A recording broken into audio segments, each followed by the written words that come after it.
ɲuman dɔn. An ka Mali kalan jamana ye, an ka Mali ye silamɛ jamana ye. Farafinna bɛɛ Mali de tɔmɔnna, hijira ka Mali ko ɲuman dɔn. An ka Mali ye kalan jamana ye, an ka Mali ye silamɛ jamana ye.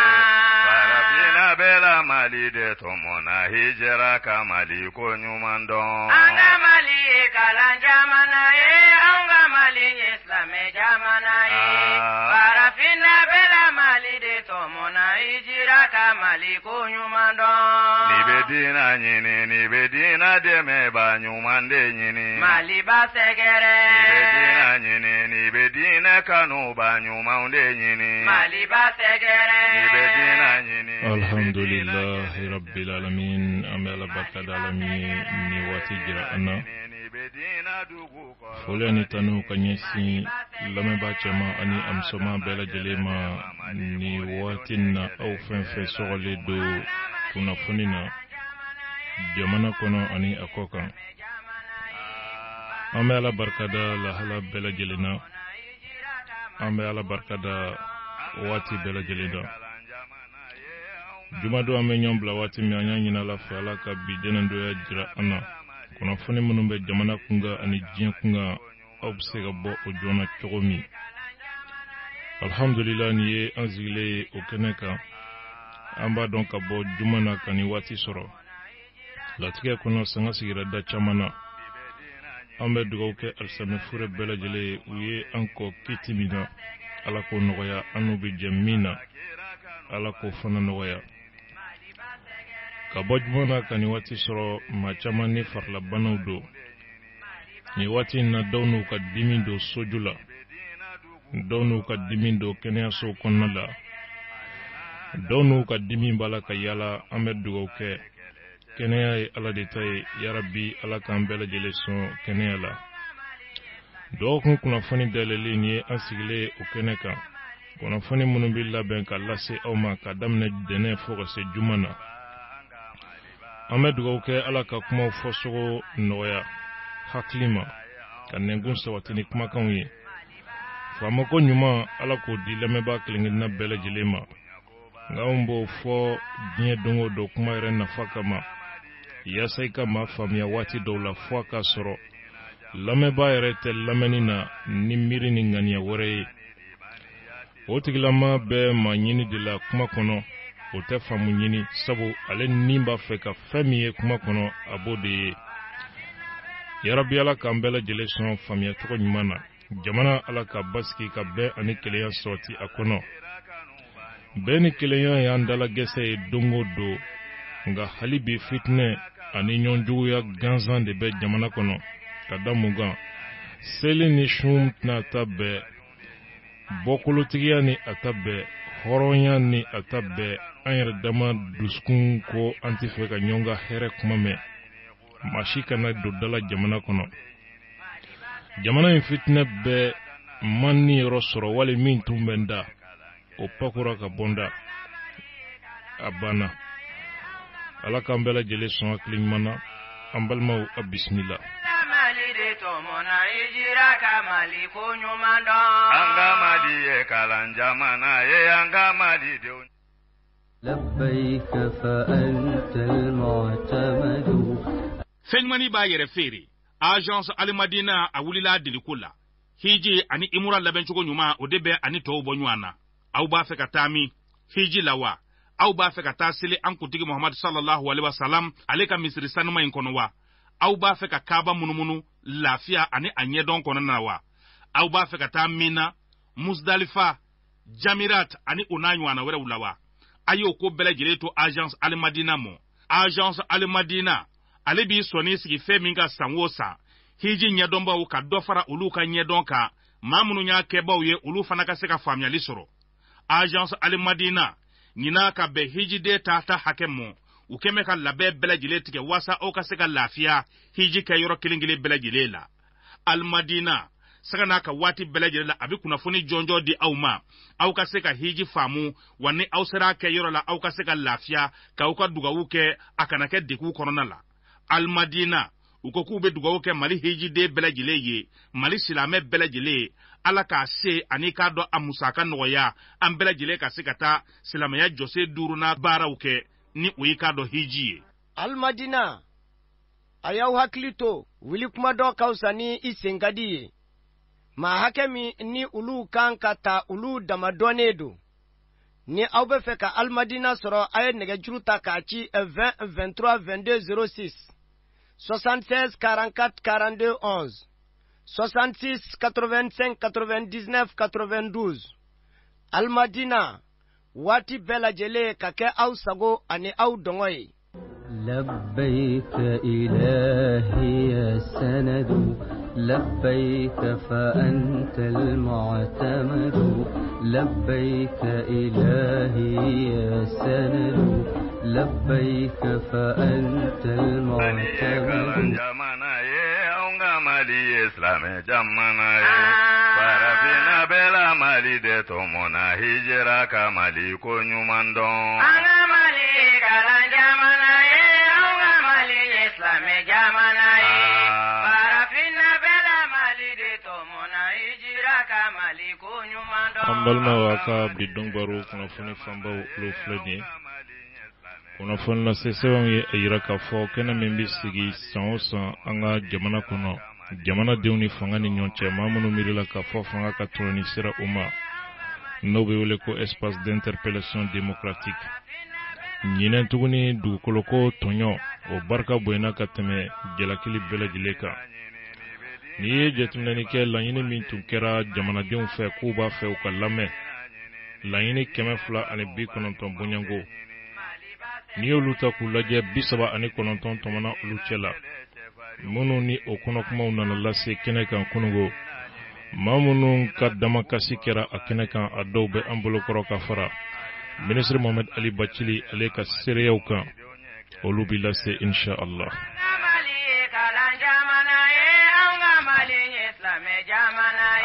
An balimaw l'Américain jamana maa min bɛ fanga la ye o ye a jira k'a fɔ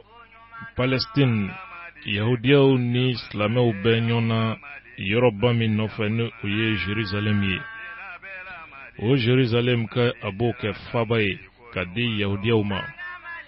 a kuma fɔli ani sancɛ a kɛmɛ wuli ka jɔba ye silamɛ jamanaw kɔnɔ hali min ye nazara jamanaw olu caman ye Mali gouvernement ye dantigɛli kɛ k'u ka fɛla jira nin ko in na ani politikitɔ min bɛ an fɛ yan n'o bɛ wele ko yɛlɛma Musa Mara a kɔrɔfɔ kungo ni a ɲɛɲɛ kunnafoni lase sɛbɛnw ye ɲɛfɔli ko la.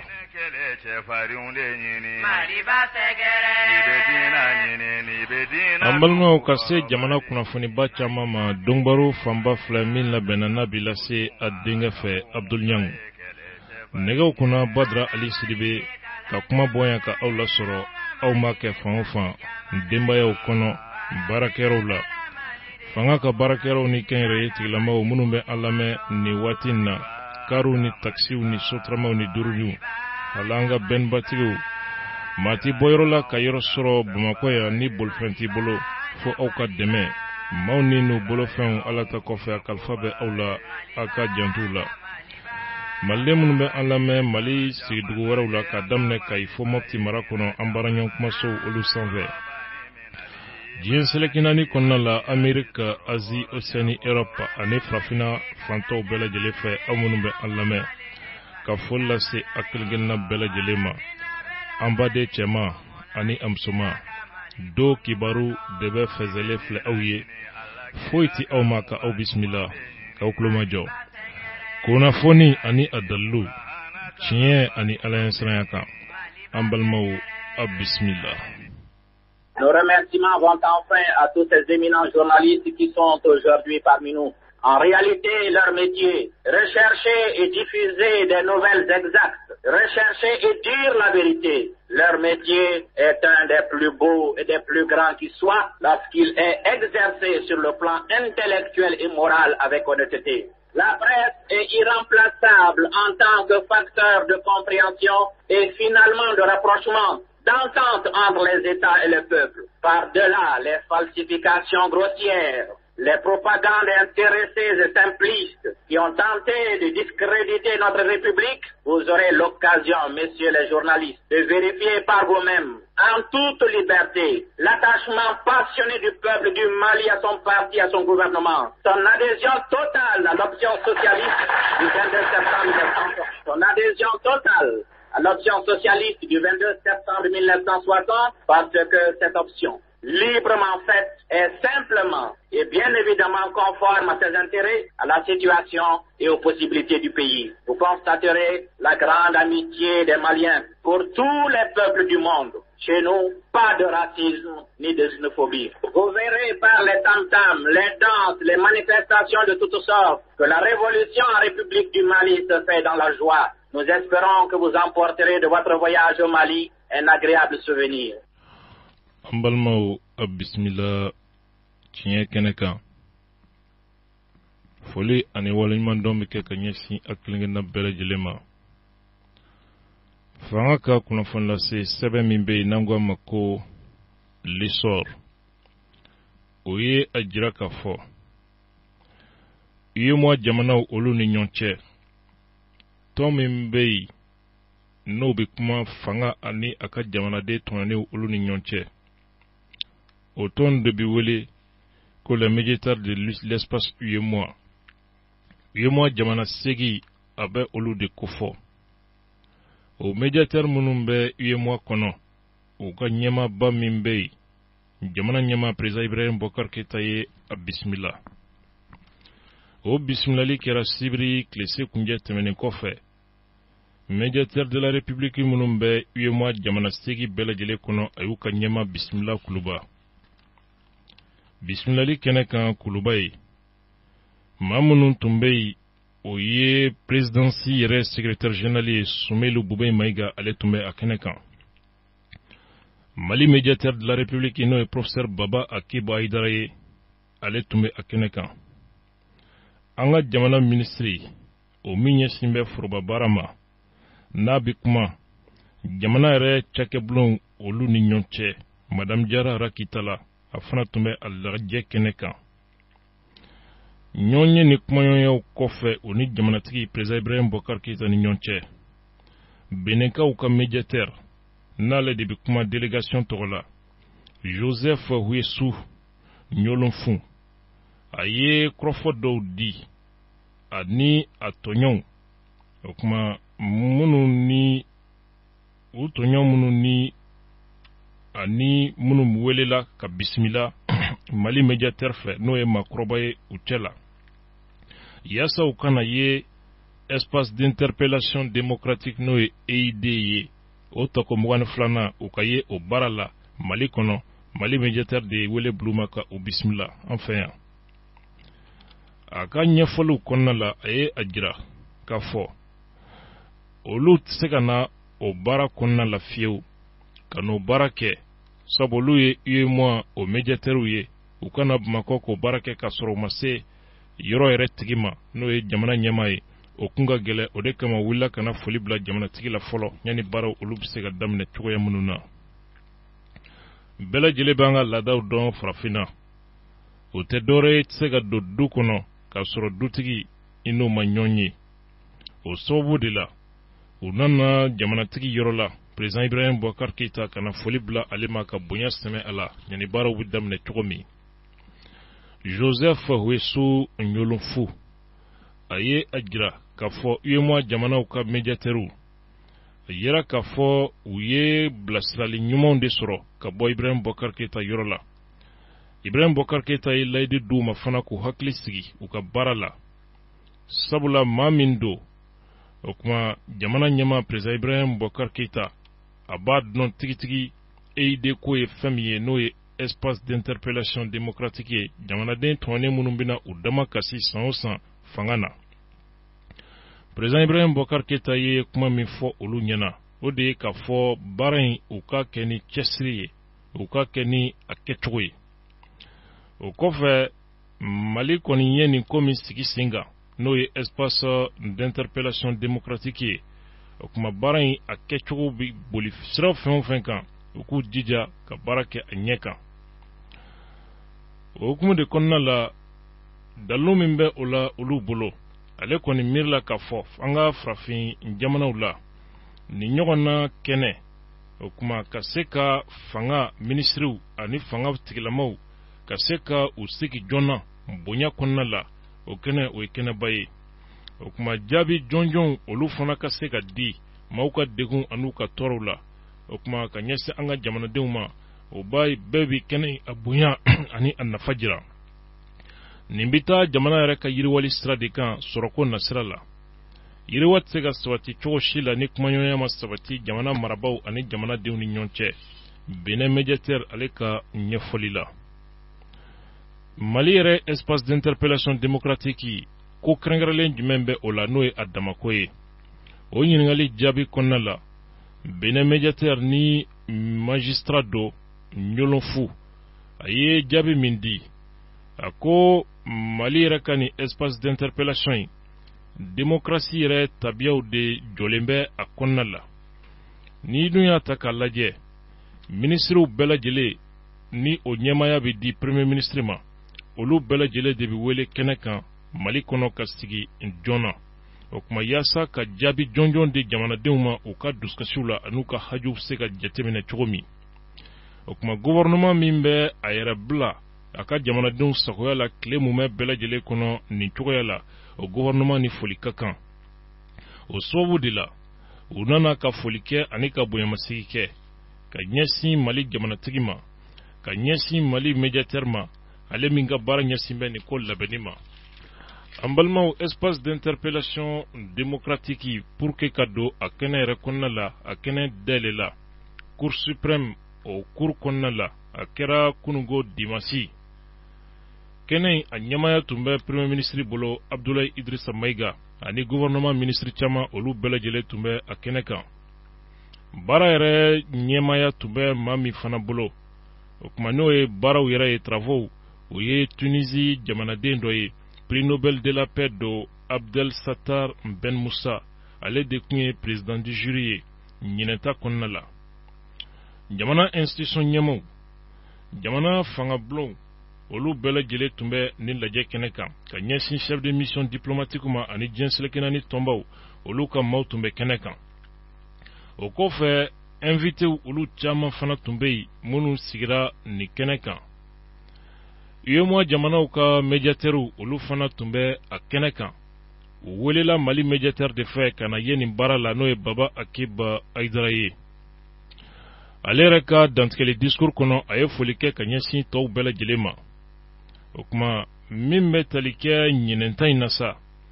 a tako 21 na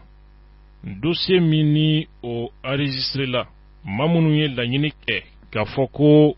dusukasi bɛ u kan damakasi b'u bolo ka ɲɛsin fanga na fanga ka tɔɲɔni sira u ma wali fanga ka baarakɛlaw o ka tɔɲɔni sira u ma o demandi 234 bɔɲango o de enregistré la ɲinɛ kɔnɔna la o dossier 234 na 243 bɔɲango o de lamarala tɔw bilala kɔfɛ ka 243 k'o to bolo la n'i ye jateminɛni kɛ o demandiw la 22 olu kalanna kɛnɛ kan bɛɛ lajɛlen ka olu ka dusukasi n'u ka damakasiw lamɛn 121 bɔɲango olu kɔni miru tara ka miru o kuma ka o ɲɛsin min ye ministre sow ma a ko bɛ tali kɛ minnu na Baba Akiba Aïdara a ye a jira k'a fɔ interpellation 143 min ni o retenu na a yira k'a fɔ 117 bɛ o la o bɛ jate min bɔ 100 la 81 bɔɲango jaabi ɲɛnama sera ka ɲini olu ka gɛlɛya n'u ka dusukasiw la 117 bɔɲango n'i ye o ta ka o lajɛ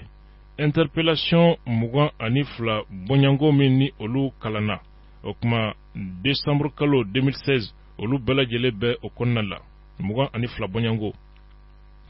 o hukumu de kɔnɔna la ɲinɛnta in sa a yira k'a fɔ nin tun ye salon ta jate an bɛ ɲini kɛlɛlaw bɛɛ fɛ ɲinɛ jate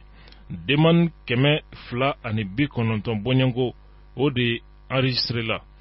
o kuma o demande 219 na 173 bɔɲango a yira k'a fɔ o bɔra Mali région kɔnɔnaw de la 117 o demandu olu bɛ tali kɛ Bamako la. Dossier min retenina commission fɛ n'i ye o jate bɔ dossier 188 bonyango 39 bɛ o la minnu kalanna kɛnɛ kan foroba la ɲinɛ bɛɛ lajɛlen ka olu kalankan mɛn. O kuma 149 bonyango o kuma olu tara o kuma yasa jaabi min kan ka bɔ o la ka jaabi jɔnjɔn bɔ olu gɛlɛyaw la. Médiateur ka perpulatigɛ la département 22 bonyango n'o ye ministre sow ye olu de sigilen do joona ka jalaki ɲɛsiw ma a dusukasiw ani damakasiw olu kɔnɔna la. Lecture publique minnu kɛra n'o ye maa minnu nana jɔ kɛnɛ kan k'u ka dusukasi kuma fɔ. Yira k'a fɔ sɔgɔmada bɛɛ lajɛlen kɛra o la kunungo. O kuma dugukolo ko o de fanga bonyana ka tɛmɛ a tɔ bɛɛ lajɛlen kan. O kuma n'i ye maaw ka dusukasiw lamɛnni n'i y'i sigi k'u lamɛn i bɛ fɛn min faamuya ani i bɛ fɛn min jateminɛ o de ye k'a fɔ kɛnɛ in a labɛnna a labɛn cogo minnu na. O kuma yaasa adamadenw ka hakɛ n'u ka yɛrɛmabilaw o bɛ se ka sabati cogo min sariya jamana kɔnɔ i bɛ o labɛn cogo bɛɛ lajɛlen jateminɛ baara taabolo olu kɔnɔna la o nisɔndiya kɛra médiateur de la république fɛ. Ni interpellation in senfɛ a yera k'a fɔ min ye an ka jamanadenw ye ɲɛfɔli kɛnɛ de do u ni gouvernement ni ɲɔgɔn cɛ. San o san a kɛnɛ mana sigi a bɛ kɛ sababu ye ka se ka hakilina dɔ sɔrɔ. O kuma baaraw kan ka taa cogo min a ɲɛ kan. O kuma min ye an ka jamanadenw ye u ka hakɛw an'u ka libertéw u se ka makaran cogo min. O kuma n'i ye jateminɛli kɛ min bɛ tali kɛ o kow faamuyali a ɲɛ kan. O kuma interpellateur olu fɛ n'o ye maa minnu bɛna u dama kasi ani jamanadenya yɛrɛ jogo ɲuman ka ɲɛsin fanga fana ma nin bɛɛ lajɛlen bɛ tɔmɔ baaraw olu taabolo kɔnɔna la. N'i ye jateminɛli kɛ démocratie kumaɲɔgɔnya yɛrɛ bi balo nin de la marabaw ni maradenw olu ka sigi ka kuma ɲɔgɔn ye ka gɛlɛyaw jateminɛ bɛɛ k'i sigiyɔrɔ dɔn bɛɛ k'i ka hakɛ dɔn. An balimaw dusukasiw minnu ni olu kuma fɔra kuma ninnu a caman kɛra tubabukan na nka kɛnɛ kuncɛlen kɔfɛ Gabriel Chenu ale tun bɛ kɛnɛ kan. Maa dɔw bɛ yen minnu ni olu ye dusukasi sɔrɔ minnu ni olu kumana k'u ka dossiew ka olu kalan. Gabriel ye kuma di u ma i n'a fɔ Alkali Kante. Fanga ye tɔɔrɔ min ɲɛsin ale ma walima a bolo fanga yɛrɛ baarakɛlaw olu ye dusukasi min se a ma. A ye min fɔ Gabriel Chenu ye a ye to an ka Alkali Kante lamɛn. tɔgɔ Alkali Kante ne ye chauffeur de ne bɛ foli ka aw ye fɔlɔ ne bɛ barika da ka Ala tanu nin kɛnɛ ni ne b'a tɔgɔ da bi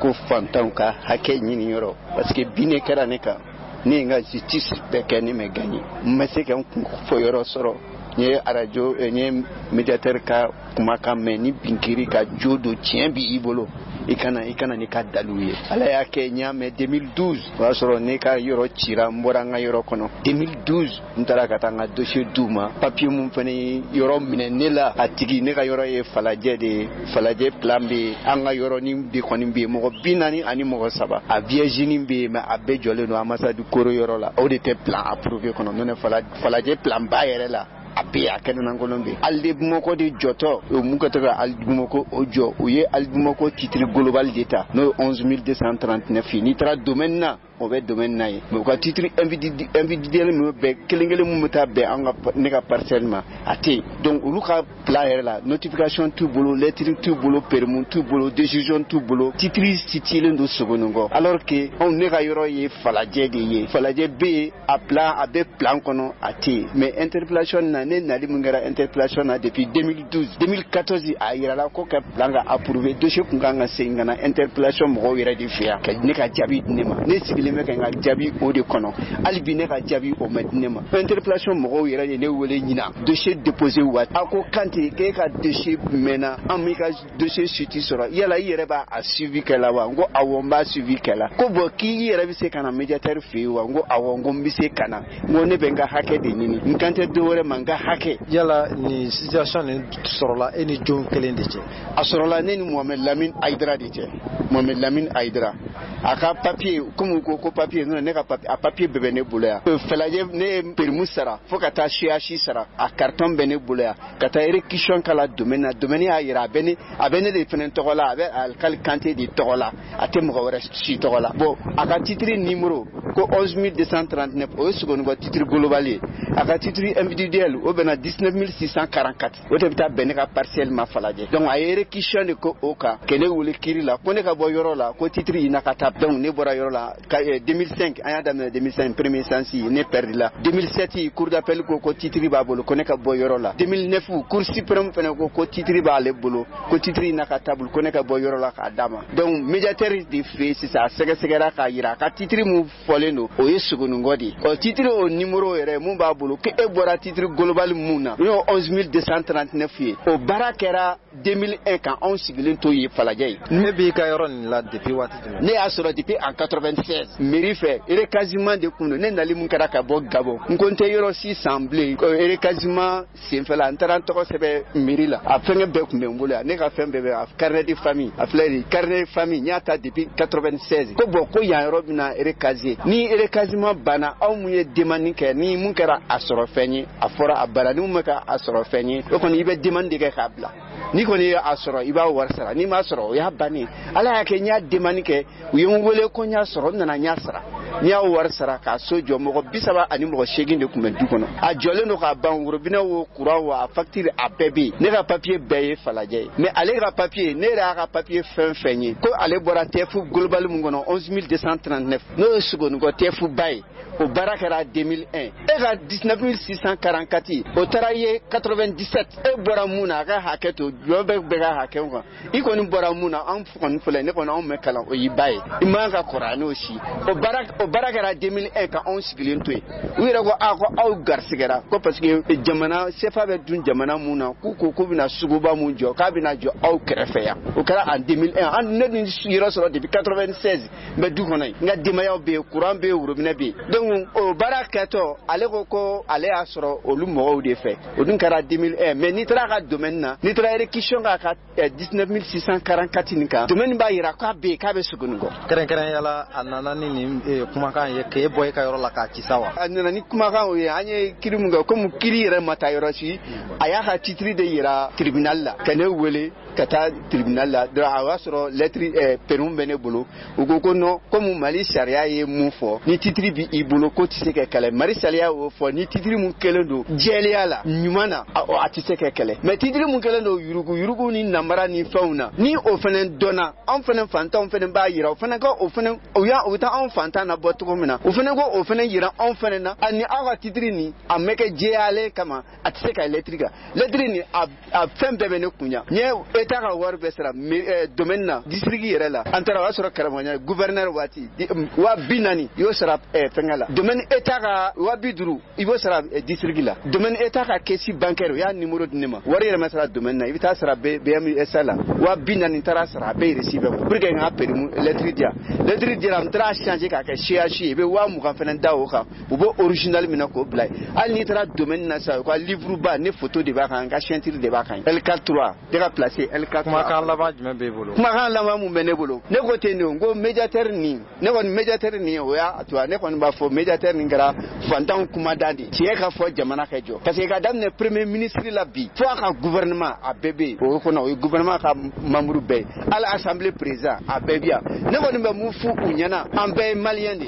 maliandi ci ka fo onye jamana ka jo titre français na kera sharia ka ke diale aka atise ka kale mais di titre mu fene gara namara ni yurugu la na yo fana don ayo fana kele aya mene mu na ka tigo lu fana ma donc o be se ka ako onoya ni fole mu flani amba nyini ufe akana ke ka fo ka blati o ka décision ta ala ka décision ferme ta la ni mu kara tienga o kala wale tienga mu kara namara ka o ka fo tikinya na angoni ambo de deli ambe malien de ya ambe an koni biande ne be o arajo ni to fo parce que ni fana on kuma da de o kala se uma on be mu no fe ko ke diale ala ni a kɔni ma se ka a bɛɛ tɛ se ka dɔn mais n'u u bɔra mun fana kalama olu de ye bi faamaw ye u fana a se kɔni b'olu ye bi n'olu kɔni fana ye fɛn fɛn fɔ a la bi o de fana bɛ kɛ an fana b'o olu de kɔ ne kɔni sabalila ka muɲu n b'a to da parce que ala yɛrɛ ko ten i k'i ka hakɛ ɲini f'i se da ni kɔni se danna i se danna a kɔni a ko bɛ ala yɛrɛ bolo ala de b'a fɔlɔ ala de b'a laban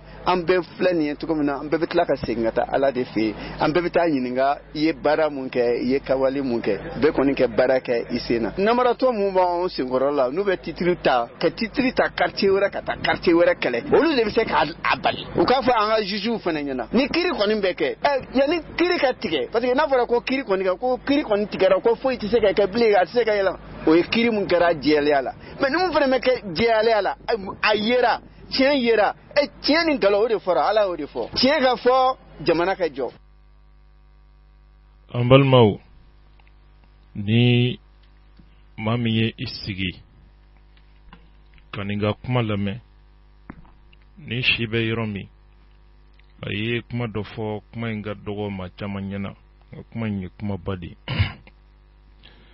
a ko an bɛɛ de ye maliyɛn ye an bɛɛ de ye maliyɛn ye maa ka bange i ka jamana kɔnɔ ka san 50 san 60 sɔrɔ o ye waati ye i bolo k'i ka jamanadenya yɛrɛ kofɔ ko ne fana ye maliyɛn de tɔɲɔ sababu la nin kuma in a kan ka jamana faamaw yanni jamana de bɛɛ lajɛlen sɔn hakili la mɔgɔ yɛrɛ i fa ni i mɔkɛw ni fufafuw sigira jamana min kɔnɔ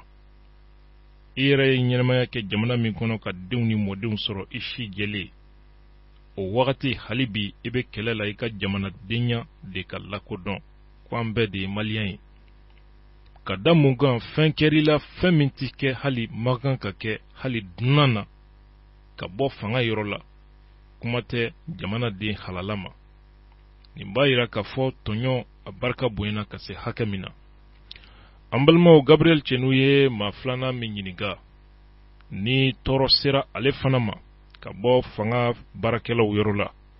Sumayila Cero a ye min sɔrɔ ka fɔ a ye to an ka Sumayila Cero ka seereyaw lamɛn. Ne tɔgɔ ye Sumayila Cero. Fanga de kan ka bonya, fanga de kan ka kɛ ladiri ye, fanga de kan ka tile a denw ni ɲɔgɔn cɛ ani ka se ka sariya latile. Ayiwa faamaw de kɛra sababu ye ka n den bɔnɛ ani na ka kisɛ ci n na u ka balipɛridi n de nana n den sɔrɔ. Ayiwa balipɛridi ye den sɔrɔ min o kɛra comme témoin ka cogoya de kama mais olu ka déclaration na u y'a yira k'a fɔ a ye accident de kɛ circulation na mais témoignage kɔni nana témoin nana sɔrɔ clair k'a dɔn k'a fɔ ko vraiment o ye kisɛ de ci a la. Commissaire ninnu sera ka fara n'u ka inspecteur ninnu officier minnu bɛ a commissariat la le 12e arrondissement de u farala ɲɔgɔn kan ka janfan dilan nkalon dilan k'a fɔ ko a kɛ den bina moto de la walima a ye accident kɛ moto de la k'a sɔrɔ tiɲɛ tɛ. Bon o min kɛra dɛ n'u sera ka fara ɲɔgɔn kan k'an sɛgɛn o la san 3 nin kɔnɔna na o de ye n degun kojugu comme tiɲɛ nana yira kɛnɛ kan o tuma na mais ɲɛmɔgɔ yɛrɛ min ye n'o ye u ka commissaire ɲɛmɔgɔba ye o ma sɔn k'o nɔ minɛ min kɛ o de na interpellation démocratique nin kɛnɛ kan k'a fɔ n bɛna yira k'a fɔ n'a sɔrɔ tiɲɛ yɛrɛ la k'a fɔ ko maa tɛ fanga sanfɛ ninnu y'a yira n na k'a fɔ u bɛ fanga de sanfɛ sariya de sanfɛ parce que o y'a yira n na k'a fɔ olu ye jalatigiw ye foyi tɛ se ka kɛ parce que ne yɛrɛ n'u kumana siɲɛ 3 n taar'u fɛ ka t'u ɲininka u ka tiɲɛ yira siɲɛ 3 o ma sɔn o tuma na fɔ dalu nana sɔrɔ u kan k'a dɔn k'a fɔ olu de ye nin tiɲɛni kɛ o tiɲɛni in bɛɛ yelen kɔfɛ kama mun na polisi dɔw bɛ yen nɔ commissaire 2 bɛ yen nɔ u y'o nɔ minɛ ka fara inspecteur kan mais commissaire min y'u la ɲɛmɔgɔba ye n'ale yɛrɛ ye ko yɛrɛ sa kun ye ayiwa bɔn baasi tɛ mun kɛn tɛ ka o ye u cɛla ani dɔgɔtɔrɔ minnu y'u dɛmɛ ka fagali dogo o de kɛmɛ ka n degun n y'a dɔn k'a fɔ nin ye groupe ye Mali kɔnɔ ni Mali faamaw ma dɛmɛ don an ma fefe fo ni nin groupe in n'a réseau bonyana a bɛna kɛ kojuguba ye Mali kɔnɔ parce que dɔgɔtɔrɔ de bɛ yen nɔ pour que ka niw la kisi bon baasi tɛ fanga de bɛ yen nɔ pour que ka mɔgɔ juguw gɛn ka bɔ yen nɔ ka u minɛ ka u bila ka sɔrɔ a bolo k'u bila sariya ka bolo ka sariya kan ka min k'o la k'o k'o la bon n'an segin b'o kɔnɔna na n'anw ye olu ye ka fini y'u la ka ban hali n'o bɛna mɛnɛmɛnɛ de ma ni fini b'o kan na ka ban dɔrɔn an kan k'o bonya bon n'i y'o bonya ta k'o sɛgɛ n'a taara sɔrɔ k'a fɔ olu bɛ kuma min fɔ o tɛ tiɲɛ ye fo ka taa se maa fa digiri ɲɔgɔnna ma o de ye n degun kojugu n nana k'o kuma na n bɛna jamana kana na yira jemana hakili tigi tacha ala de ne deme ngase gani peut-être ni yona chama be akera o kuma na mo ka da o ka fanga na toujours bien vrai que ni mo kelengele unde be police nya fa nyata ne dale no police la wa hal sini me daga pese de yaw be bara mina o be jamana ka bara la mais mo do de bu chera police chera mo magnifique o le cheni kala cheli ni yona mani police chera mna na de ka nyefo fa nganya na kwa ni yona wu nyine ka bo police chera police nyuma umbe nyuma umbe nebo do hal sini ne police be bara ke do mana ni unu ye cheni kala de mo fa kala do ne ma fa gurbu de ni ya ye kise na ma jolen so isan staro la ko kise do na kungula awu yere na na jo o kere fa kase ko takata na ye aw ka se ga fo fa yana ka ma constate awu ma min takata na mo constate ni police ka bara constate ka bara mo ko tay donc ni mbe ko ma se ga jo lo katigele ka ira la ulu jela tikidi fenti ka ko lula ze ne fandanye wa ko ira na ne ayiro la ka fo ko no ote o mo ko tene ne dalendo alala ndale do nga ketala ni ngal lamona wandale do nga jamana na hal na kram ma kli o so ne ka jamana kono mi na be kien fe o kene de menyo ya pour que ka se ka ni kien bla kene ka o de nguli ka se na shara tu fe no ka boy no sano ka na ya pse ala inde me pse ko insumaira be ba do anga jamana ta tu do ni shara tu cha o bola stra bon ni shara tu che bola tu ka mina pse ala barkala ngula nye plenty do nye plenty folo min do o adresse da commune 1 pour que pas min tu mena adresse la mais tiens la fluide wa femme do ne fe amaka baraka aketula ka sababu yake anye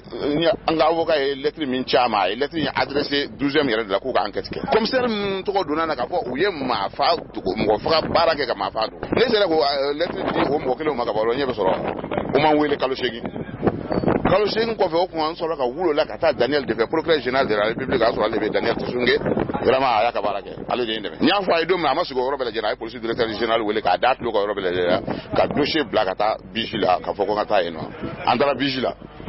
yeno enquêteur minat ma bula e baraka ganye me nyemo woro be bijila no lu ya e ka enquêteur in dossier minana bisa amaso ngata ka hagla fe ngo ya e se ka senga fon yoro na nai ndiga ko yoro me fon yoro na ne ndara ko Daniel nyana nye dalumu so lu fanaka o ko do rokacha ne dalumu so rokanta ro fo Daniel yo wele ka mangancho la ka dossier mina ala ka nyemo ina na ka dossier bla kata kan mo ye baraka nyema o ye convocation tu mo nunu ma ngate mo la me ka ne la me ka convocation tu mo nunu ma chien saba o mo so na ubana emi ga so Daniel wula ka boy no ye mala mini kulbale na ko procureur général o ko kuma ngata ka tanyo fo ndara ka tanyo fo o de gara ko gele akwala ti yamara dia bada o kata no no mene peut le bina ne duru convocation le tan duru le convocation no nje ko fo ka dossier blaka ta dama dossier tala ka ta dama mi ga dossier la suma ka dossier la segi tukuni ka tana ye parce que scanner dira spécialité ma o ka résultat ba kono aya la segi ka ta commune ana ko ta de gasu sanu procureur général mi ngba commune ana o fana ya mene ka laje mais tiens be fon fena abata ba tiens de la tiens ala de o mana tara de o mami ga o ya ye ni ko yin ayi jelendo no ko tala aya blaka ta cour suprême adara cour suprême na mi ga o tara o sen do eno ka dossier la tun cour suprême na kala fla mi ga ni cour suprême na yenno nyemo do be no na tara chim na chambre criminelle président na tira o ma o de wulila dondo ka faranga ka nyini fu ka ta so ya re sere limuro wora de la mito biso o ko jme sego ye fama o ya fo le fenti o ye mi ga o le jelati o mi ga o wulendo ku bu senda ka o ya boye no ka di ka ta procureur fe ala ya ke o yo ka jala juger non nous t'appelle mi frère cour suprême président ya so ale be procureur do me ko damele so na ko ka no tabelika o yo ka se ko beke pour que vraiment ka fo ne change le goudé ni manga ga jamana ko no ko ka jala kase le o la san ka so ka dossier a blaga ta cour d'appel là comme 3 tribunal soir quand ne cour 3 tribunal la 19 mois pour les policiers wolo blanc wa chegi nyona pour que se ko lame o le tara 19 mois ko kura ka so an yele lame ne ni ngam témoin ni fon lame na ma tan foita ka lame kwanza enquête di wala te fon lame aku ni ngapese mamu ni barake o keni ni nke o le atakata na o kuma no lame o le tara 19 mois ka so témoin wala bala o tan na 16 comme dollar bien Gabriel Toje c'est témoin mi ya ye o de ye o do na 16 comme kono antara ngafo juge mi na dira o ma mi ga témoin ye déclaration ko mi ga o e ma ye nyemgo wele kwa akal registre ko na laje mais c'est mi tumé no yo wele kana mi ga o na o ya confirmer ka foko effectivement o dara ni de nyal wala re ya mi ga o accident de circulation ko hote ale re afu ina ka fodi balde bis ale aton digi kala mi ga jolbe ka seri ka boton fe mais na sizo ba ka jolbe yo o témoin be bo bi se kana u lame o 19 mois ni ko na u yu lame watu la ka se ku blakata u bi na ene re bu ye ne bi ta mbi de yenga bloki bo ka da ka nga do shesu de bin ta da ne fe mi ne a do ni ko yin fe mi u ye mi fo ne ka fo ko lu jera ti ku de ko ti se ka fe nkula se ku jo le no de ka ni avoka wo ye avoka mi ne a contact ba avoka tambo ba fo ku ti se ka nga do shesu pour poursuivre ni poursuivre ni affaire obuso mo fa ne ko no nga be ala de la ne bi da ala la mbi da nga fa nga na mais nunu ko ti da nunu na ko ga nga kuma kan laba mi mbene bolo o de ye ka fo ni ko yi franchement ne aye ka fo ni réseau jugu do de tun créer to mali ko no ye ma fa réseau ye abse ka police yere nyem ko ta kalama nyema ba u ta kalama abse ka mali premier ministre u ta kalama pour le président ta kalama mais ninga ke straye pour le président aka boko chaman kalama wa police nyem ko yere ka boko chaman kalama wa flana ye police yere ni nyonchela ma nyuma mbula aka kura yido olu ka nyuma yana mamunu mbula kolonyana olu ka sana ka donga foko ko langolo wati temena de ko ben na se tian wati de maka il faut que baraka ke ni tian ni kera police bolo aga jo ala na kera docteur bolo aga jo ala ka fo tian ni kera o de solution mais ka fo ka ngalon plan o de solution ambalma oni tunye nye folie matone munu ne Gabriel Chenuye ukasire usoro kalase ama ni kofe anwilla kase ministre Mohamed Ali Bachilima sabu kuma ukera tuwaukana jama famba psega familiali soro chogomi ni ngeleya munu flani achama mbe talike sariya soso dila achama mbe talike sariya ere tiglamau ni fanga ere barakela uka sariya mondo ka dakirefe ka be jamana deka ko setai interpellation démocratique ni akuma famba jetemine iba ka fo jalakili famba be kiri tiglamau ka okoro edi jamana sariya tiglamau uye sariya mondo ka tamaka uye jamana deunga hake anu uka yermabla uwoshi usege uka kolobe waru uka soro anu ka demaya sariya tiglama munu kanga olatanga olu ye o hake da bogoje jugoro ka treke muna ka sowe ke fembu ni mache mamin joro ka grini uye soroko nasrala okoro kiri tiglama jamana deun bena feminga kamba fe ko ka jala tige ani nyonche ni sirai no sariya ubita depute bloko no ka di kiri tiglama anga kiri tige nini benkai kiri tiglama uye o mondo ko dakere fe ka barake ni wira ka lanyini o be femin ko fo sigingo badu demokrasi ma fanga ye seleke sababu nyangoye gouvernement ni jamana tigi oye fanga seleke foloye a seleke flana ye depute blon ye a sabana oye kiri tiglama uye jamana kiritigelaw bi kiritige ni sariya minye o sariya olu tse ko sariya ta benkero ka kaban jamana den fe député bloko no jamana député ou de bi sariya ta nga olu tse ka sariya boli makan o dira kiritigelaw ma ko be o cogo de la nga kiritigela ka sariya bla ka barake na ere ka lanyini doye ka barake na ere ka kunglena doye sariya bla len ko fe okoro kiritigela ye arebla député blo nona ka sariya jaguya glan ayra ye akelenga lanyini kama ko boli jamana denka minte sariya ye ministre Mohamed Ali Bachili anga nyingali sera ama geleya munun ko fora espace d'interpellation keneka na boraka adawlame jabi mimbe abolo akula aitwango lame nyang ni diaranye ni kene san usan abesigi ni wati kelena décembre kalo clétan ma usan kono ube uhamina uchi médiateur ma munsigilembe nabse ka nogoya nyini jamana deuni service da tableau che okumun kononana dossier do betomo kuma be kuka do ire febenin drondo médiateur ba chama amu jabi ambe barakala ire ka kuma labi famu temena uye fon fenchama kuni sebeni na baraka kanka ke ne ka service da la médiateur ire ko abe jabi chukonyana mauka hake uso bi kuma munu fora kuma chama kuma kroyo n'i y'a ta jago dugukolo ko fɔra n'i y'a ta fana fiyɛ kɔrɔ o dugukolo ko fɔra n'i y'a ta ntubana ani sira kɔrɔ ɲare olu dugukolo ko fɔra segu yɛrɛ dugukolo ko dɔw fɔra ni dugukolo fɛn o fɛn ko fɔlen filɛ n'an ye jago ta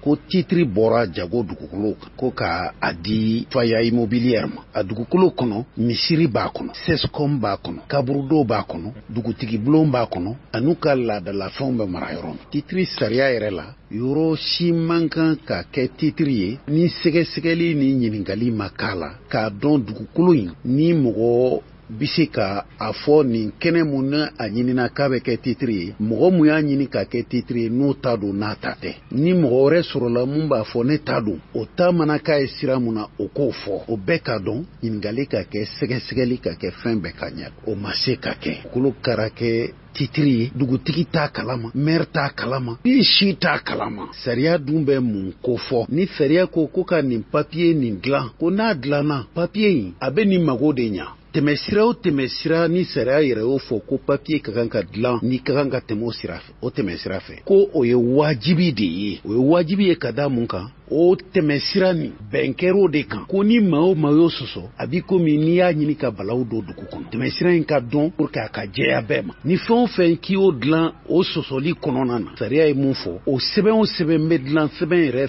dilancogo sariya n'i y'o sɔsɔ dɔrɔn i mana sɛbɛn dilan ko sɛbɛn ɲɛ f'u ye a tɛ mago ɲa sariya yɛrɛ y'o de fɔ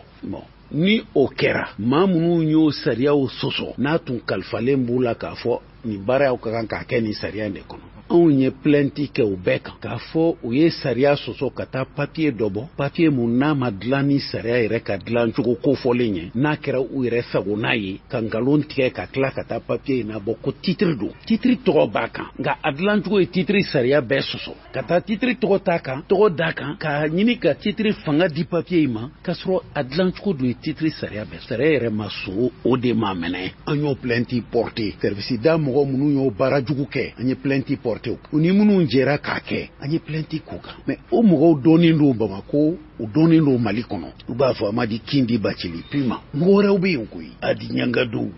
Binta Jan Semega Chouadou Diallo Chouadou yɛrɛ ka ko dɔ bɛ yen a gɛlɛyara kojugu ko logement social ye a ka hectare kilancɛ ta Ntabakɔrɔ wa Ɲamana u y'o ta ye hectare kilancɛ k'o y'a ta ye u taara ko bɔn maintenant k'o juru sara hectare 18 Jalakɔrɔbugu hectare kilancɛ kunkɔrɔ ka hectare 18 d'a ma ka 18 papier bɔ k'a d'a ma mɛ a dira ma yɔrɔ mun na kabiri 1973 fo ka taa se 1978 ma sow b'a kɔnɔ o muso dɔ de nana kuma bi ale yɛrɛ ko k'a tatɔ don retraite la a banni a ka so jɔli la u taara ci papier dun b'a bolo dɛ a ma t'i sigi a yɛrɛ ma dɛ o bɛ di tuma min na o san ninnu kɔnɔ hali Mali tun ma sɔn laadala dugukolo ma ko dugukolo bɛɛ ye gouvernement ta ye n'u y'a di ma dɔrɔn ni gouvernement y'a di ma a dir'i ma di donc depuis o tuma dugukolo papier dira o mɔgɔw ma u sigilen b'u ka kɛnɛ kan dɔ ka taa k'ale nin ka hectare kilancɛ a y'o falen hectare 18 na mɛ mɔgɔw bɛ mun kɔnɔ kaban ka t'o papier ta ka wuli ka kɛ ka taa so ci ka bɔ a kɔnɔ i ma taa tribunal la k'a fɔ tribunal k'i yamaruya ka so ci i yɛrɛ wulila i taara ci n'o bi bɛn Mali kɔnɔ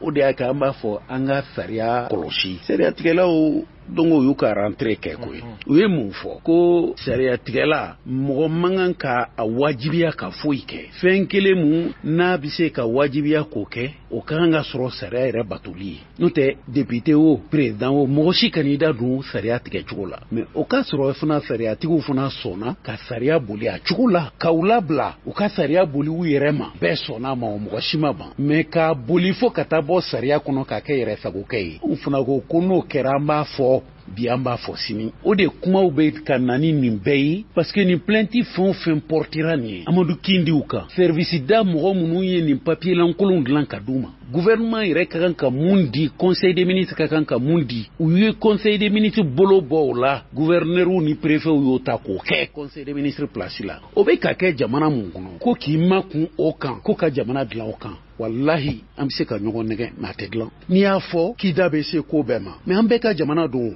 ni dɔw ko k'i makun a kan ne t'a dɔn o b'o fɔ kun mun na i tɛ se ka sariya sigi jamana la k'a tɛ bato i tɛ se ka sariya kɛ jamana la ko minnu b'a sɔsɔ ko se kana s'u ma da kana se u kɛtaw ma n'i da sera a ma k'i da bɛ don ko bɛɛ la i bɛ ko bɛɛ fɔ o tuma o an bɛ se ka kɛ cogo di k'an bɛ jamana kɔnɔ ko k'a ɲɛmɔgɔya yɛrɛ ta ka kalifa i la ko nin kow bɛ kɛ ko k'i da tugu o kan ko ka jamana mara o kan ko jamana ka ɲa an kana an yɛrɛ nɛgɛn sa jamana ka bon o ma yɛrɛ nɛgɛn ma fɛn mun bɛ ka kɛ maaw tɔɲɔlen taara fɛn o fɛn fɔ bi a bɛɛ dalen bɛ mun kan n'i ye sariya sɔsɔ foyi tɛ bɔ a la an ka jamana kɔnɔ o de bɛɛ ja gɛlɛya bɛɛ bɛ wuli dɔrɔn k'i sago kɛ n'i y'a kɛ mun na ni se to o b'a ni ala minɛ i kana dan ta kule ma ni kulela o b'a f'i ye ko fa de b'i la wa mɛ n'a fɔra fana k'an kana sigi o kuma kunna o mɛ ko an ka dɛsɛ k'o fɔ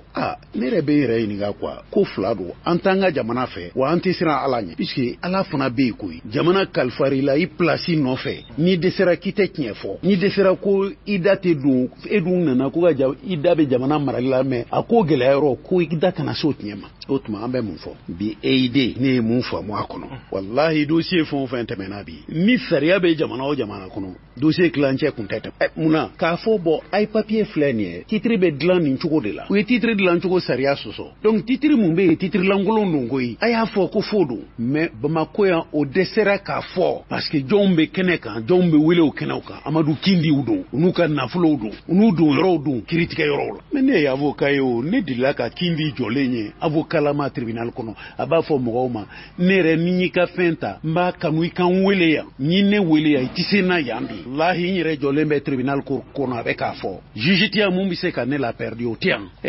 o tuma k'an bɛ siran ko fɔ mun na ni Kindi yɛrɛ da b'a fɔ a da b'a fɔ min tribunal cour kɔnɔ ne avocat lama don ne tɛ siran ɲɛ ko n tɛ nkalon tigɛ a dun b'o fɔ cogo min a ka dossier si ma juger ne ye plainte fɛn o fɛn don Kindi kama hali ma sɔn k'a fɔ n ye k'an ma juger hali k'a notifier k'a fɔ bon an ma sɔn k'a nin juger o tɛ yen dɛ u b'a datugu n'u ye jugement k'a la u b'a di u b'a classer sans suite mais u b'a papier di Kindi de ma ne mun ye n ka plainte la don a tɛ fɛn ne ma dɛ a tɛ fɔ n ye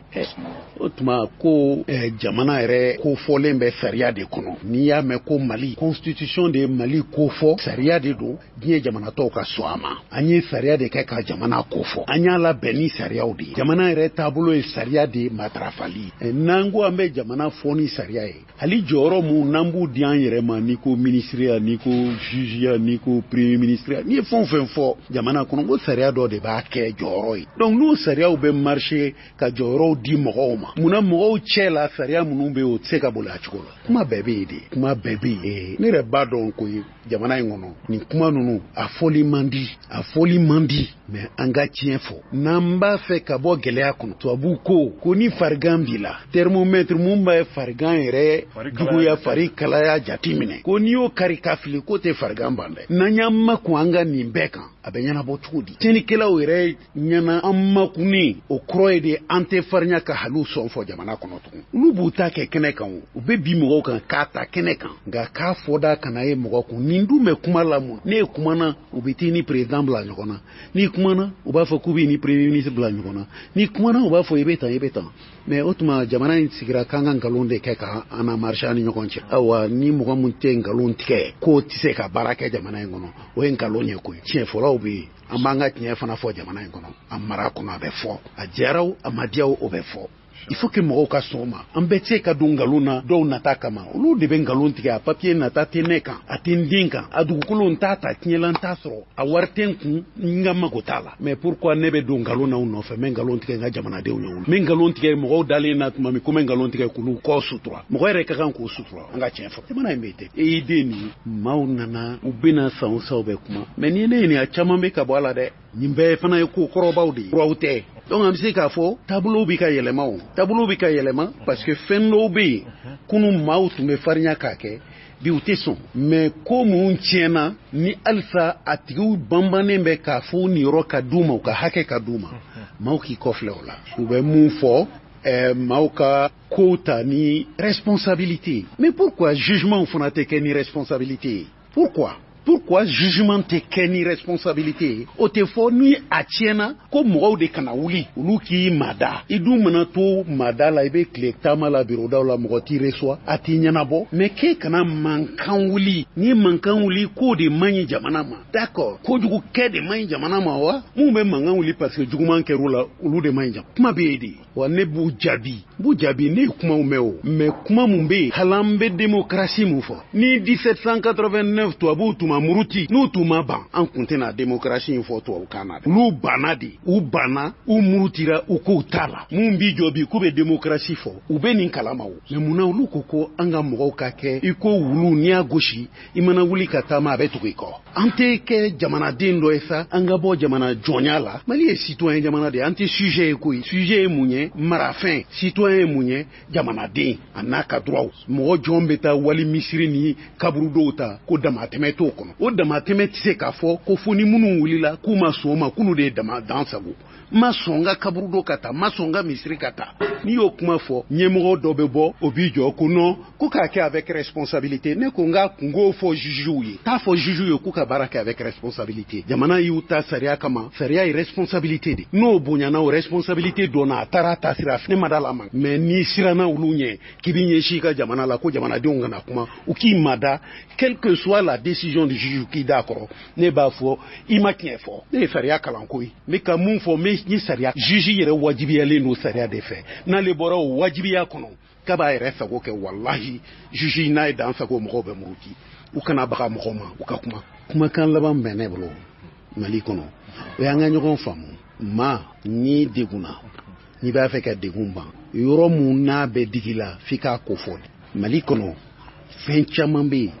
n'an b'a fɔ an diyaɲa ko tɛ ko ye mais i tɛ se ka bali k'u fana ta k'i n'u ka jɛ baara la u k'i ɲɛsin la baara kɔnɔna na e ka to u bɛ n'i jɔ i bɛ nkalon tigɛ u ye k'u bila ka taa a ka gɛlɛn ala ma bɛɛ se nkalon tigɛ la dɛ a ye tiɲɛ da a ye nkalon da nka a ma bɛɛ se tiɲɛ la a ma bɛɛ se nkalon na n'i bɛ se ka tiɲɛ dɔɔni mun fɔ ka dan i ka dɔnniya kɔnɔna na i k'o fɔ mɔgɔw ye hali n'i filila a n'a dɔn k'a fɔ i ka tiɲɛ nin i y'a fɔ ka da nin kibaruya de kan mais o de tun ye dan ye a don nkalon bɛ se ka y'a la dɛ mais i ka tiɲɛ fɔ dɔɔni mɔgɔ degunna cogo cogo n'i ye tiɲɛ fɔ a bɛ mada walahi ne bɛ se k'a fɔ an sera yɔrɔ dɔw la dugukolo ko la Mali la n'an tun ma kuma ni tiɲɛ ye dɔɔni sisan y'a sɔrɔ mɔgɔw ye jeli bɔn minnu t'o yɔrɔ dɔn olu de b'a fɔ u t'a dɔn mais a question bɛ ne mun bolo ne ye cɛkɔrɔba sijɛw ye san 75 san 80 san 85 u bɛ kasi ko denmisɛnnin fitinin ka kasi f'u bɛ sigi ala ni tɔɲɔ bolo u ka dugukolo ko la mais maa minnu ɲɛ t'o la n'u bɛ ne ka kuma lamɛn u bɛ fɛn wɛrɛ fɔ mais ne b'o ye de ala ka tile bɔ don o don ka ne to n ka ministère kɔnɔ fo n'i ma mɔgɔ reçoit n'o tɛ tile tɛ bɔ ka bin ni ɲɛji ma bɔ jamana jɔn kɔnɔ balikuw bɛ bila kasi la ko jamana basigilen don minnu bɛ dɔ fɔ ne ma n b'a fɔ u k'a fɔ n tɛ siran o ɲɛ mais wallahi n'an ma tiɲɛ fɔ mɔgɔw ye u kunkow la u bɛ bɔ ni sira dɔ ye don dɔ la an bɛɛ bɛ nimisa mɔgɔ tɔɲɔnen man ɲi dɛ mɔgɔ tɔɲɔnen man ɲi wa jamana in kɔnɔ mɔgɔ tɔɲɔnen ka ca ni mun sɔnn'o ma i ka sɔn a ma n'i ma sɔn a ma sɔn a ma mɔgɔ tɔɲɔnen ka ca bingali cayara tiɲɛ dɔgɔyara nanbara bonyana nkalon sera ka tiɲɛ siri k'a da n'an ma tiɲɛ foni a tɛ to nkalon t'a la dɛ ala yɛrɛ ma sɔn ala ko a bɛ laban tiɲɛ la ala ma sɔn ko nkalon ka tiɲɛ siri k'a ka laban o donc ne b'o tile k'o fɔ mais mɔgɔw b'a yɛlɛ fɛn wɛrɛ don ne Bacili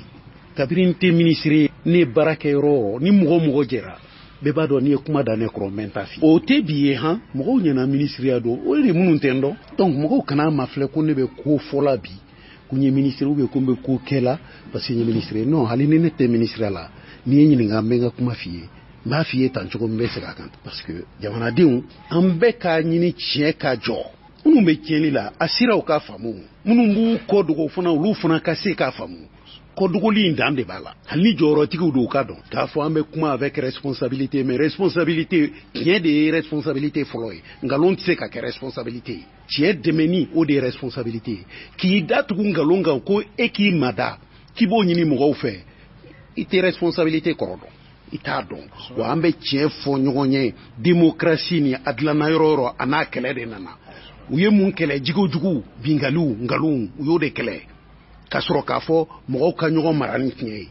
anw ka jamana la n'an ko an bɛ démocratie kɛ k'an b'o sen bɔ a la an bɛ yɛrɛ nɛgɛn de la ne fana b'o fɔ n ye ne yɛrɛ ɲininka ko n ka a kun cɛ i ye n bɛ mun fɔ n b'a fɔ n ko sariya yɛrɛ minnu ye sariya dɔn u y'a dɔn k'a fɔ waati dɔw bɛ kɛ maaw bɛ dɛsɛ ka sariya boli ou bien i mago bɛ sariya la i t'a sɔrɔ u y'o dɔn dɛ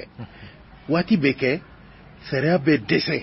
i mago b'a la a tɛ se k'i lakana a tɛ se k'i bolo fɛn lakana sariya yɛrɛ ko tuma i bɛ se ka fɛn mun kɛ k'i yɛrɛ lakana k'i bolo fɛn lakana k'a ye yamaruya i k'a kɛ sariya yɛrɛ de ko ten a bɛ fɔ o ma légitime défense sariya sɔnn'o ma ko n'o y'a sɔrɔ ale ma se ka mɔgɔ lakana a ma se k'i bolo fɛn lakana n'i dun y'i sigi ten dɔ bɛ n'a k'i la a b'i ta ka taa k'o tuma k'i yɛrɛ ka wuli k'i bolo fɛn lakana i k'i yɛrɛ lakana donc ni ne y'a mɛn ko maaw b'a ɲini k'u bolo fɛn lakana ko n'i y'a fɔ a y'aw bolo fɛn lakana ni sariya dɛsɛra ka tiɲɛ fɔ aw ye ko n'i y'o fɔ k'i ye tiɲɛni kɛ o tuma sariya mun ye fana ye nin fɔ o tɛ sariya dɔ ye wa o tuma o sariya ye légitime défense ye tiɲɛni de kɛ wa n'o tɛ titre foncier a y'a dilan cogo a bɛ sɛbɛn ni sariya kɔ fɛn o fɛn ɲininkali fɛn o fɛn ka kan ka kɛ a bɛɛ bɛ sariya kɔnɔ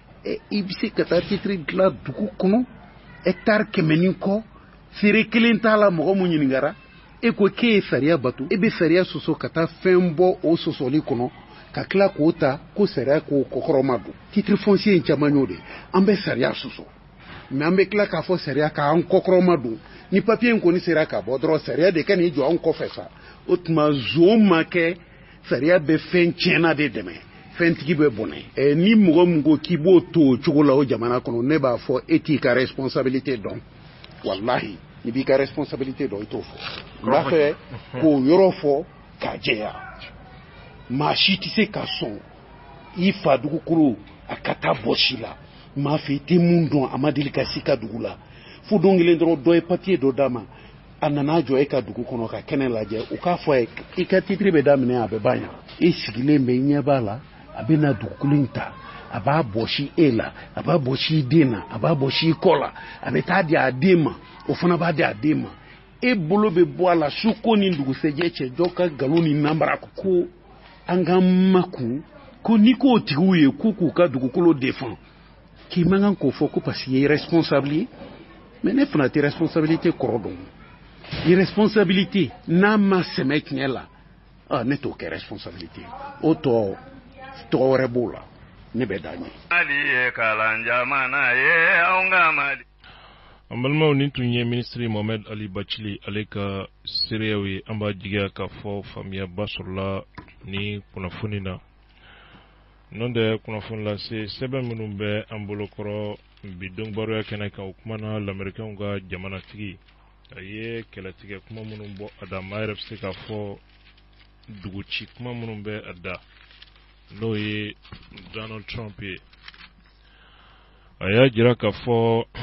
yahudiyaw ni silamɛw bɛ ɲɔgɔn na Israel yɔrɔ min nɔfɛ ni o ye Jerusalem ye ko yen bɛ kɛ yahudiyaw ka jamana o capitale ye kuma in fɔlen kɔfɛ an ka jamana faamaw olu ye communiqué kɛ silamɛ jamana bɛɛ lajɛlen y'i ka dusukasi jira hali faransiw ni nansara jamana wɛrɛw u y'a jira k'a fɔ nin tɛ ko bɛnta ye Mali gouvernement ye communiqué dɔ kɛ alamisa décembre kalo tile 7 gouvernement ye a jira k'a fɔ l'américain jamana ye nin kuma min fɔ a bɛ olu hami k'a fɔ ko ka Jérusalem kɛ Israël o faba ye Mali gouvernement ko nin kunnafoni ye nimisako ye l'américain jamana ye hakilina min ta a ma jamana wɛrɛ si hakilina ɲininkali kɛ nin tɛna kɛ sababu foyi ye ka na ni basigi ye a bɛna dɔ de fara tasuma kan Mali gouvernement ko olu jɔrɔlen do fitinɛ kana bɔ nin kumakan ninnu na sabu fitinɛ kuma do u y'a jira k'a fɔ olu ka ŋaniya ye min ye o ye diɲɛ seleke naani yɛrɛ ye sɛbɛn minnu bɔ Conseil de sécurité la ali Assemblée générale la Nations Unies o kɛnɛ kan Palestine ko la o sariyaw ka labato Jérusalem ka lahala kan n'o y'a ka statut ye Mali gouvernement ka communiqué la o hukumu kɔnɔna la Mali gouvernement ko u bɛ welekan bila jamana ɲɛmaa ni o Ibrahim Boubacar Keita ye ale ka welekan min lasera Nations Unies ka sigi ta ko 72 kɛnɛ kan u ka Assemblée générale k'a yira k'a fɔ kumaɲɔgɔnya ka sabati min ye Israël ni Palestine olu ni ɲɔgɔn cɛ yaasa bɛɛ bɛ se ka sabati cogo min Palestine ani Israël olu ni ɲɔgɔn cɛ minnu ye sigiɲɔgɔn jamanaw ye u bɛ se ka sigi kɛ cogo min basigi ani lakana kɔnɔ o ye Mali gouvernement ka kungilenna ani taabolo ye an balimaw min bɛ tali kɛ Musa Mara parti kelen min be politique tɔnna Mali kɔnɔ n'o ye communiqué kɛ o ye Musa Mara ye. Musa Mara ka communiqué kɔnɔna la a ye a jira k'a fɔ l'Américain jamana a bɔra ka hakilina dɔ ta ka Jérusalem ko k'o lakodɔn k'o kɛ Israël faba ye. Ni hakilina min do hakilina ɲuman tɛ ani diɲɛ sariyaw bɛ ɲɔgɔn fɔ ɲɔgɔn kɔ ya wa ko a bɛ kɛ sababu ye ka na ni fitinɛ ye. O kuma arabu jamanaw olu kɔnɔna la Israël ni Palestine yɛrɛ dama tɛ bilen. A bɛ se ka na ni fitinɛ ye hali diɲɛ fan wɛrɛw olu fɛ. Ni hakilina in a kɛmɛ sababu ye bi l'Américain jamana k'u kɛ dɛnkɛrɛfɛ ye ani ka danaya bɔ l'Américain jamana kan sabu arabu jamana in kɔnɔna la kɛrɛnkɛrɛnnen la Israël kɛlɛ la olu tun ye médiateur jɔyɔrɔw kɛ n'o ye ka kɛlɛban kɛ. O kuma kɛlɛbana bɛ ɲini ka kɛ fitinɛ dadunbaga ye. Musa Mara ka communiqué kɔnɔ a ye a jira k'a fɔ Jérusalem dugu min do diinɛ dugu de do fo sigiyɔrɔma 3.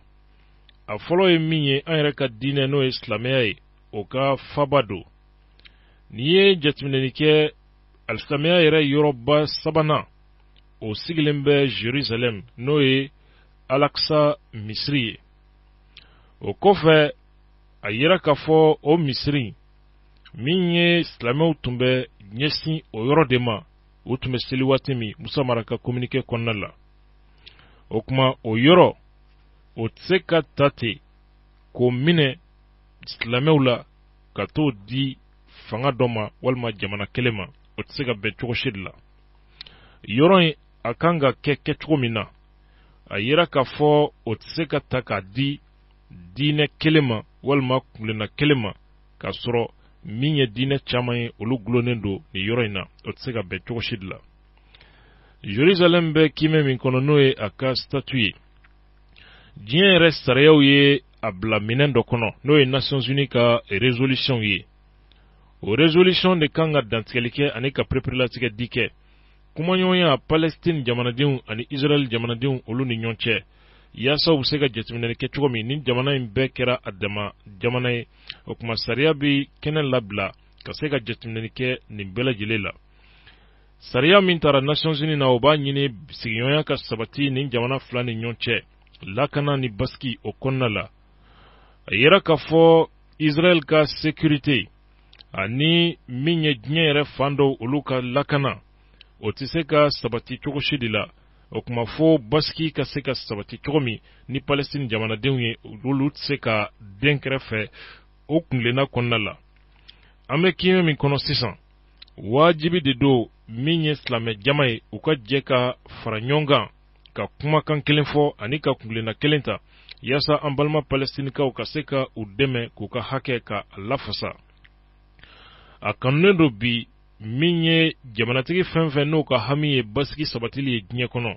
ani min ka laɲini ye kelenya sabatili ani ladiriya ka se ka sabati u bɛɛ lajɛlen ka jɛ ka baara kɛ diɲɛ sariyaw olu bonyani kɔnɔna la yaasa ka se ka min ye sariya bɔtoli a wajibiya Israël jamana kan. Nin kunnafoni a dira Musa Mara fɛ Bamako décembre kalo tile 7 tɛmɛnen. Musa Mara yɛrɛ Mali gouvernement o premier ministre kɔrɔ do. Kunnafoni an ye a sɔrɔ ka bɔ a yɛrɛ ka maaw yɔrɔ la minnu ye a communiqué lase an ma.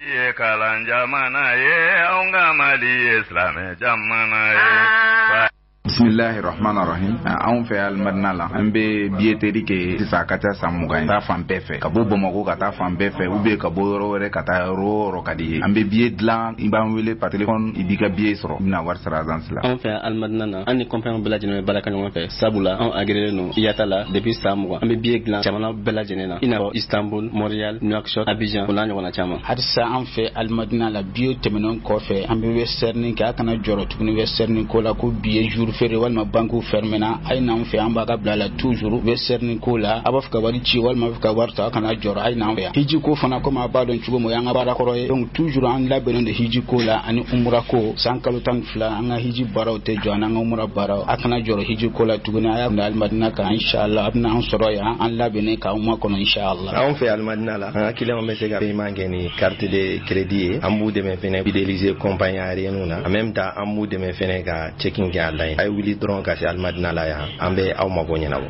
Mali ye kalan jamana ye anw ka Mali ye silamɛ jamana ye. an balimaw min bɛ tali kɛ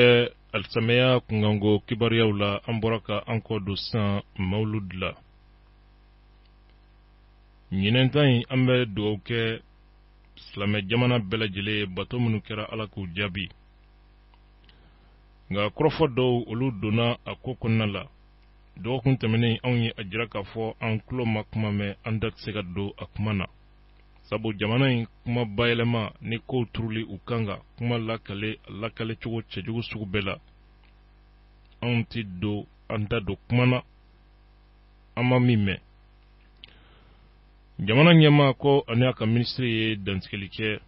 stade 26 mars la Aidara ka wajulukɛyɔrɔ la k'a fɔ hectare 150 bɔɲanko. jama barika bonyana 26 mars ma. siran bɛ yen ka sara min kɛra omnisport la o ɲɔgɔnna ka na se fila. mawuludu yɔrɔ bɛ se ka ɲini cogo min yɔrɔ fɛrɛlen k'a bɔ dugu kɔnɔ a bɛ se ka kɛ yen cogo min basiki kɔnɔna la ani lakana hakika o kɔnɔna la. circulation bloqueli ani fɛn caman olu bɛ se ka jɔ cogo min 26 mars ye ndolanci kɛnɛ de ye. a kuma kɔni ye mankan wuli maa dɔw yɔrɔ la. mankan bɔra maa minnu yɔrɔ la a maaw fana hakɛ dadɔnnen don. nka yaasa faamuya yɛrɛ bɛ se ka sɔrɔ ta ko in dabɔra mun kama minisiri Mohamed Ali Bacili an ka ɲininkali sera a ma hectare 150 k'a di maa kelen pewu ma jamana kɔnɔ. fanga y'o kɛ ka da kun jumɛn kan minisiri ye jaabi min di an ma a ye to an k'o lamɛn. mawuludu kɛnɛ kan i ni jamanatigi a ye layidu dɔ ta silamɛ jama ye hectare 150 bɔɲanko ka ɲɛsin an ka sirifukɛ ma. mankan kɔni cayara dɔw ko a bɛna taa dugukolo ta kidali de wa an bɛna dugukolo bɔ. a t'aw dɔn an ka kuma dɔ fɔ yan c'est-à-dire que ni ko y'a di sirifukɛ ma bon fɛn in ma di sirifukɛ ma mais ni nin jama façon a bɛ maa bolo jamana ka kan ka kɔlɔsi o jama bɛ kun min a bɛ ladon min balontan yɔrɔ ma dilan o kama a ko tɔn de b'a bolo n'o y'an sardini olu de ko a ka yɔrɔ ɲini u bɛ yɔrɔ mun labɛn k'u ka bateau kɛ donc u bɛ balontan yɔrɔw bila awa kɔnɔnaw tɛ n'u b'a la don min mobili tɛ boli circulation tɛ bɛɛ b'a dɔn k'a fɔ o don mawuludi don ale ka mɔgɔw bɛ na bɔ donc o fana tɛ se ka to duguba kɔnɔ o ka to ten maa si da t'a la a y'a ɲini a bɛ san 3 bɔ ko ka yɔrɔ d'a ma a bɛ se ka yɔrɔ mun labɛn a ka mɔgɔw kote u b'a dɛmɛ a ka taa sigi yen a b'a ka mawuludi kɛ bon ni baaraw kɛra n'o kɔnɔna ye ni président ko nin bɛ se ka di ne ɲɛna nin bɛɛ ye ɲɔgɔn faamuya de parce que a tɛ dila Aidara ma ko Aidara don non a tɛ d'ale ma k'ale don dɛ mais jamaba mun bɛ bɔ accident dɔ de la ka kɛ omnisport la su ma bɔ a la ni stade nin a bɛ fa cogo min ala kana kɛ ni accident kɛra yen a ma dilan nin jama façon bisimilayili kama an b'aw jalaki ko a y'a ye k'aw ɲɛ tugu a kan o bɛna fɔ k'a fɔ nin jama façon ka kɛnɛ tɛ nin ye donc ka kɛnɛ mun na bɛn u bɛ se ka taa yɔrɔ min i tɛ nin accident façon jateminɛ k'a bɛ kɛ donc n'o o hakilinaw fana nana u yɛrɛ la ka yɔrɔ ɲini an ka yɔrɔ d'u ma u bɛ se ka fɛrɛ yɔrɔ min ni gouvernement ko a b'o yɔrɔ ɲini ne ɲɛna mɔgɔw ka kan ka o lajɛ ni faamuya k'a fɔ a bɛ di nin ye Usumani Madani Aidara kelen ka yɔrɔ ye mais nin bɛ di a ka tɔn ma tɔn mun hali n'ale tɛ yen don min tɔn in bɛ yen ni tɔn in fana kɛra ci fɛn ye tɔn in ka dugukolo a tɛ taa di ale den ma a tɛ di mɔgɔ ma a bɛ segin gouvernement ma parce que il faut k'i ka jatew minɛ fɛnw taabolo de la mais ale de tɔgɔ bɛ mawuludi nin a bɛ di a ka tɔn ma tɔn ka yen labɛn a ka tɔn ta don a yɛrɛ ta tɛ a tɛ don a yɛrɛ ka sɔrɔ kɔnɔ a y'a faamu ne ɲɛna a y'a ɲini mawuludi kɛnɛ kan a ko k'a y'a ɲini gouvernement fɛ a ka kɛnɛ de d'a ma mun bɛ se k'a bila a ka jama in bisimila mais ale Usumani Madani ka jama n k'a bɛ na ni ansardini tɔgɔ de wajili bɛɛ tɛ kɛ ni tɔn dɔ de tɔgɔ ni yɔrɔ ɲinina a bɛ di ansardini ma a bɛ di ansardini ma mɔgɔw bɛ jati ta bɛɛ bɛ i dusu ta ka don kumaw kɔnɔ ne yɛrɛ ye kuma caman mɛn nin na mais ne yɛrɛ dabali banna ne bolo n ko ni nin façon bɛ yen gouvernement ka fɛɛrɛ kɛ ka ko u kana ɲagami ɲɔgɔn na balontan kɛnɛ ni bato yɔrɔ a dilan cogo tɛ kelen ye a kɔlɔsi cogo tɛ kelen ye a bɛ se ka kɛ balontan dɔ na mawuludu bɛ se ka bɛn a bɛ bɛn a bɛ se ka kɛ yɛrɛ maaw bɛ don cogo min na balontan bɛ surveiller cogo min na mawuludi tɛ se ka surveiller donc dɔw bɛ se ka taa yɔrɔw yɛrɛ tiɲɛ cogo dɔ la mawuludi la parce que surveillance ba t'a la jama ka ca i tɛ se ka hali stade yɛrɛ kɔlɔsi ka a kisi tiɲɛli dɔw mais ni kɛnɛ dɔ dira kɛnɛ mun bɛ se ka t'u ka mawuludi kɛ mais où est le problème ne y'a mɛn ko mun an ma dɔ di ne ɲɛna ni i ma fɛn mun ɲini e kana fɔ mun y'a ɲini ko n'a dir'o ma ko basi kɛra e m'a ɲini ni nana de a ye nin di yan a yɛrɛ ko n y'a ɲini u fɛ m'a sɔrɔ n y'a ɲini a dun y'a ɲini a bɛ san 3 bɔ nin dossier bɛ circuit kɔnɔ a jati bɛ ka minɛ ni président sera ka a fɔ a ye n bɛ nin kɛ mais jati in tɛ k'a fɔ e y'a dara n bɛna hectare 150 di i ma i tɔgɔ la i bɛ kɛnɛ mun kan n'i ye jama koori k'a fara ɲɔgɔn kan a bɛ di la o de kɛnɛ sababu la n'o tɛ a tɛ di la e tɔgɔ la i kelen tɔgɔ sababu la o tɛ i kelen t'a don o tɛ.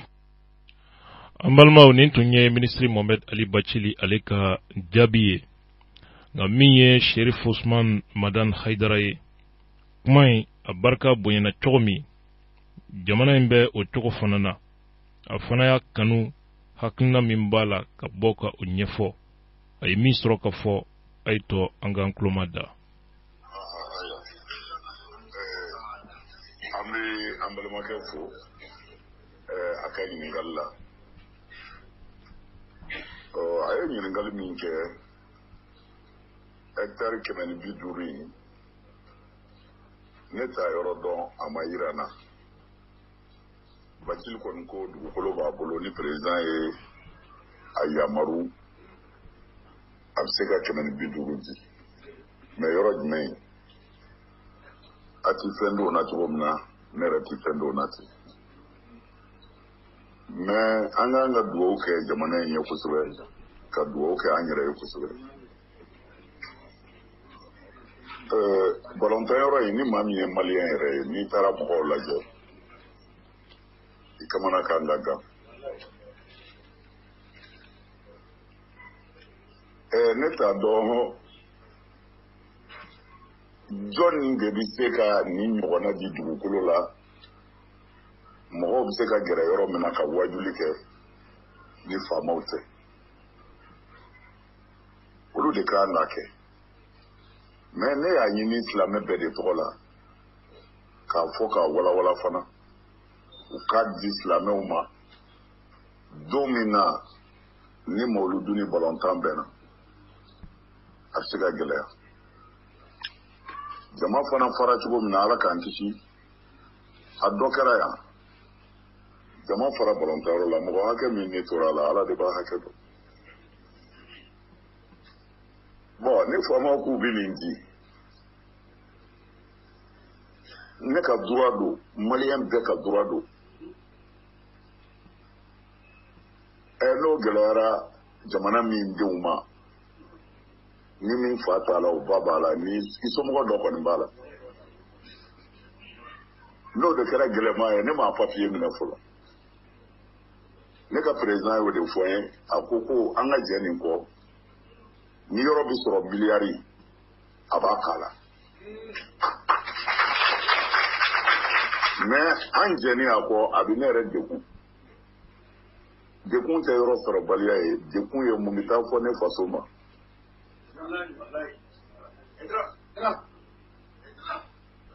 ala ye min kɛ don min na n'an jɛna n'o ye o de b'an ta ɲɛ ni u bɛ se ka kisi cogo min na mɔgɔw bɛ se ka lafiya cogo min na an y'o de ɲini an ma dɔrɔn mɛ ɲini u fɛ ne hakili la ne y'a ɲɛfɔ bɛɛ ɲɛna faama yɛrɛ sigilen kabini ala k'an da ne tɛgɛ ma ja a fɔ mugan di yan ne ma mugan ɲini a fɛ kabini ala k'an da ale tɛ dɛ faama si ma sigi mali kɔnɔ ni ne tɛgɛ jali ye ka mugan bila tigɛ a faama tɛ ne bɛ t'u fɛ wali kungo de la wa ala sɔnna fana ka ne dɛmɛ k'an bonya kabini ala k'an da mɛtiri kelen tɛ ne bolo ko faama ye nin diya k'a ta mɛriw la ka na se guvɛrnɛriw ma ka na se perezanw ma mɛtiri kelen tɛ hayidara tɔgɔ la jamana in kɔnɔ ko faama y'a d'a ma ala ye n dɛmɛ ne ma yɛlɛ nɛgɛso kan moto kan mɔbili kan ko faama dɔ ye hali n dɛmɛ k'a wari sara o faama ti mali kɔnɔ fɛn o fɛn min ne hayidara bolo ninnu de y'a diya ansar dini islamiya o président de ko ni nin de ye hectare 150 ye min ye mali yɛrɛ ka nafa ye ko a b'a ɲini ne fɛ n ka jan kɔ ni dugukolo bi sɔrɔ miliyari ale b'a don a la n ko a ma n y'a mɛn